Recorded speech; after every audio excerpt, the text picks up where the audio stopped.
या देवी सर्वभूतेषु शक्तिरूपेण संस्थिता नमस्तस्यै नमस्तस्यै नमस्तस्यै नमो नमः।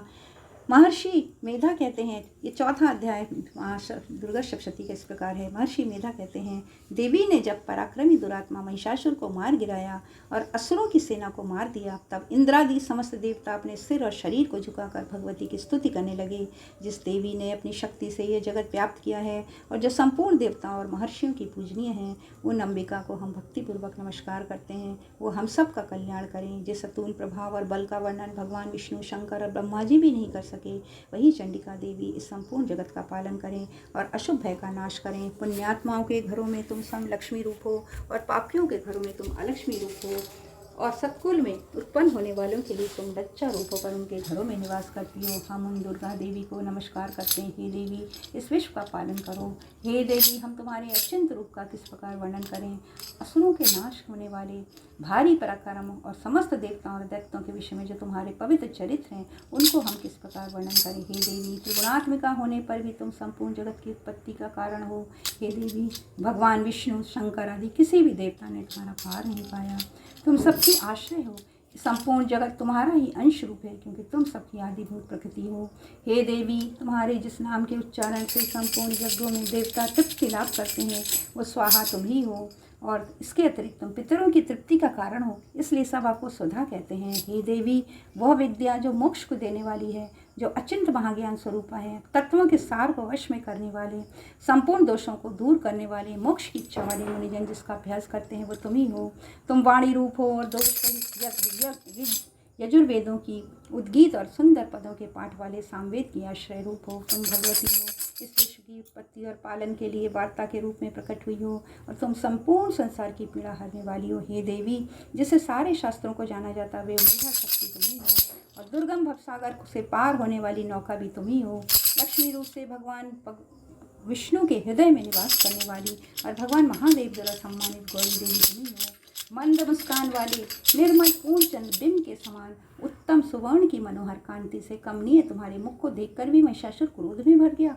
ये बड़े आश्चर्य की बात है। हे देवी, तुम्हारा यही मुख जब क्रोध से भर गया तो उदय काल के चंद्रमा की भांति लाल हो गया और तनी हुई भाव के कारण विकराल रूप हो गया। उसे देखकर भी महिषासुर के शीघ्र प्राण नहीं निकल गए। ये बड़े आश्चर्य की बात है।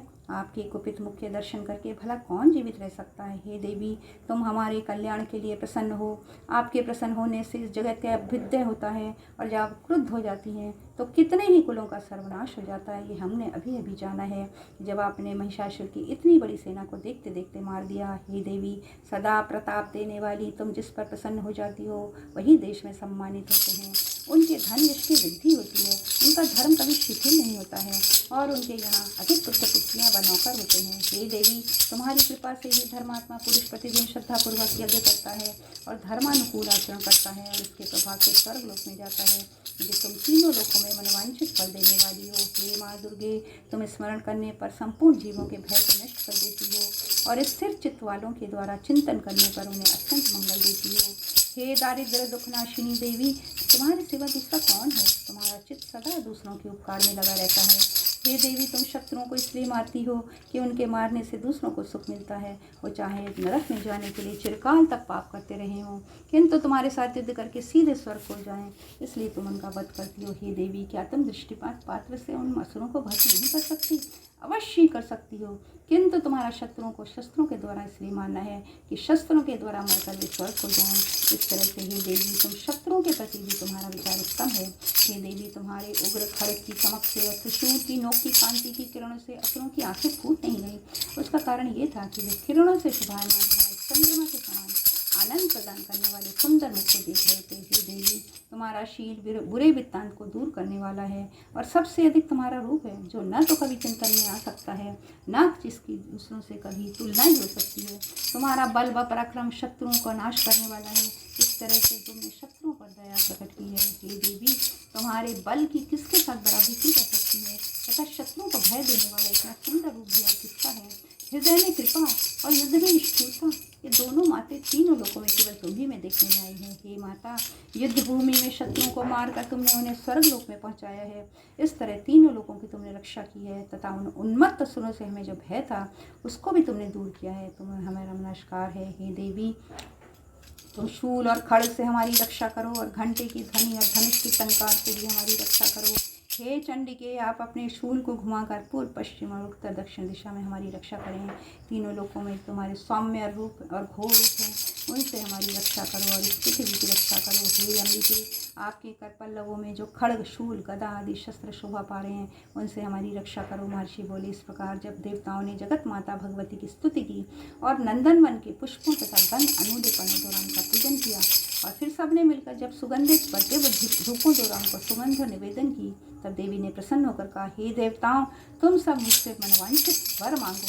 देवता बोले, हे देवी, तुमने हमारा सब कुछ कार्य कर दिया है, अब हमारे लिए कुछ भी मांगना बाकी नहीं रहा, क्योंकि तुमने हमारे शत्रु महिषासुर को मार दिया है। हे माहेश्वरी, इस पर भी यदि आप हमें कोई वर देना चाहती हैं तो बस इतना वर दें कि जब जब हम आपका स्मरण करें तब तब आप हमारी सारी विपत्तियों को हरण करने हमें दर्शन दिया करें। हे अम्बिके, जो कोई भी आपकी स्तुति करें, आप उनकी वित्त, समृद्धि और वैभव देने के साथ ही उनके धन, स्त्री आदि संपत्ति बढ़ाएं और सदा हम पर प्रसन्न रहें। महर्षि बोले, हे राजन, जब देवताओं ने जब जगत के लिए और अपने बीच इस तरह देवी से वरदान मांगा तो बस तथास्तु कहकर देवी उनका ध्यान हो गई।